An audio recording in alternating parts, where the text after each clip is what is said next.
अग्निवीर योजना में होने जा रहा है बड़ा बदलाव। सेना ने भेजे अग्निवीर योजना के बदलाव के लिए कई सुझाव। नमस्कार, मैं बीना और आपका स्वागत करती हूं हमारे चैनल बिहान इंडिया में।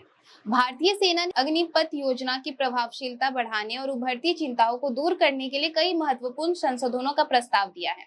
आइए हम आपको सेना द्वारा दिए गए 4 सुझाव के बारे में बताते हैं। फाइनेंशियल एक्सप्रेस की एक समाचार रिपोर्ट के अनुसार सेना ने नियमित सेवा में जाने वाले अग्निवीरों के अनुपात को 25% से बढ़ाकर 60 से 70% करने का सुझाव दिया है। दूसरा, सेना ने अग्निवीरों के लिए सेवा अवधि को 4 साल से बढ़ाकर 7 या 8 साल करने का प्रस्ताव दिया है। तीसरा, प्रशिक्षण के दौरान विकलांगताओं के लिए अनुग्रह राशि प्रदान करना। चौथा, युद्ध में मरने वाले अग्निवीरों के परिवारों के लिए निर्वाह भत्ते सुनिश्चित करना। बता दें कि पेंशन का बोझ कम करने और युवाओं की भर्ती को प्रोत्साहित करने के लिए शुरू की गई अग्निपथ योजना को 2024 के लोकसभा चुनावों के बाद कई आलोचनाओं का सामना करना पड़ रहा है। दरअसल जून 2022 में नरेंद्र मोदी के नेतृत्व वाला भाजपा सरकार द्वारा शुरू की गई अग्निवीर योजना का उद्देश्य 17 से 21 वर्ष की आयु के युवाओं को 4 साल की अवधि के लिए सशस्त्र बलों में भर्ती करना था। इन भर्तियों में से 75% को 4 साल के अंत में एक मुफ्त पेंशन भुगतान के साथ रिहा कर दिया जाएगा, जबकि शेष 25% को 15 और वर्षों के लिए बनाया रखा जाएगा। तो वहीं आपको बता दें कि 2024 लोकसभा चुनाव में सेना में भर्ती की अग्निपथ योजना एक बड़ा मुद्दा बनी रही। जी हां, लगातार विपक्ष चुनावी प्रचार के दौरान अग्निवीर योजना को मुद्दे में बना के रखी। दरअसल चुनाव आयोग ने लोकसभा चुनाव के दौरान राजनीतिक दलों के लिए जो गाइडलाइन जारी की थी, उसमें अग्निवीर पर भी टिप्पणी करने की मनाही की गई थी। लेकिन राहुल गांधी सरेआम डंके की चोट पर कह दिए कि इंडिया ब्लॉक के सत्ता में आने पर ये स्कीम कूड़ेदान में डाल दी जाएगी।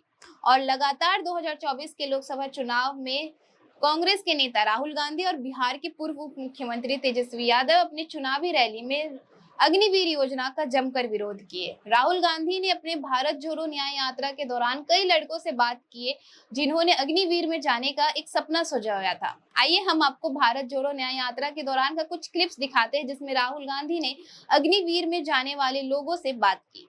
इसलिए इन्होंने 4 साल कर दिया, अग्निवीर कर दिया। अब सवाल यह है, 4 साल बाद पता लगेगा। हमें जिसको निकालना हम निकाल देंगे। अब पहली बात, उसमें ये नहीं मालूम कौन निकलेगा। जी बिल्कुल पता। ये भी हो सकता है आदिवासियों को निकाल दें, दलितों को निकाल दें, पिछड़ों को निकाल दें। ये भी हो सकता है। मैं नहीं कह रहा हूं कि होगा, मगर हो सकता है। ठीक है। दूसरी बात ये कह रहे हैं कि भैया अगर इसको गोली लगी और ये आर्मी वाला मतलब लॉन्ग टर्म वाला है तो इसको हम शहीद का दर्जा देंगे, मगर इसको गोली लग गई, शहीद का दर्जा नहीं मिलेगा। ये तो प्रतिक्रिया रही विपक्ष की। अगर बात करें पक्ष की, तो 2024 के लोकसभा चुनाव के बाद एनडीए के सहयोगी जेडीयू और एलजेपी रामविलास ने अग्निपथ योजना पर चिंता जताई है। उन्होंने सरकार से इसकी समीक्षा करने का आग्रह किया है। दरअसल जेडीयू के नेता केसी त्यागी ने ये कहकर सनसनी मचा दी थी कि अग्निपथ योजना को लेकर पुनः विचार करने की जरूरत है। उन्होंने कहा था कि अग्निवीर योजना को लेकर काफी विरोध हुआ, जिसका असर चुनाव में देखने को मिला है। इस पर पुनः विचार की जरूरत है। इसके बाद लोजपा रामविलास के राष्ट्रीय अध्यक्ष चिराग पासवान ने भी इस योजना की समीक्षा करने की बात कही। हालांकि उन्होंने ये भी कहा कि अगर ये योजना अपने लक्ष्य और उद्देश्य की पूर्ति में सफल है तो आगे भी जारी रहे। ऐसा नहीं है तो इस पर सरकार को विचार करने की जरूरत है। तो कहीं ना कहीं भाजपा को भी इस बात का अंदाजा हो गया है कि भविष्य में इस योजना को लेकर सहयोगी दलों में असंतोष पैदा हो सकता है। विपक्षी दल भी शुरू से ही इस योजना को लेकर हमलावर है। वहीं जब इस बार विपक्ष को ज्यादा सीटें मिलने और मजबूती मिली है तो भाजपा को लगता है कि इस योजना को लेकर हंगामा बढ़ सकता है।